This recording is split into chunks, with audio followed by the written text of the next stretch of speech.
Avui fem boniato al forn amb tomàquet cherry, escalunyes i herbes aromàtiques. Comencem posant el boniato partit per la meitat.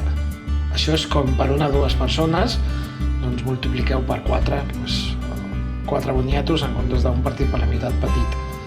Amb sal, pebre, oli, sàlvia i farigola fresques picades. Ho enfornem a 200 graus, de moment un quart d'hora 20 minuts.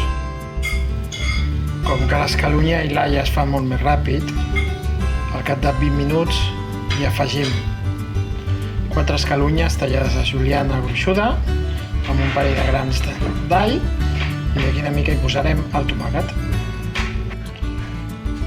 I 10 minuts més tard hi afegim els tomàquets.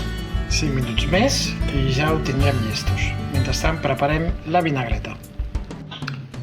I ja tenim preparada la vinagreta amb oli, suc de llimona, mostassa antiga, una mica de l'aigua de les tàperes i tàperes. Ara ho emplatem tot plegat. I aquí tenim aquest entrant amb aquests boniatos al forn amb escalunyes, tomàquet cherry i vinagreta de tàperes.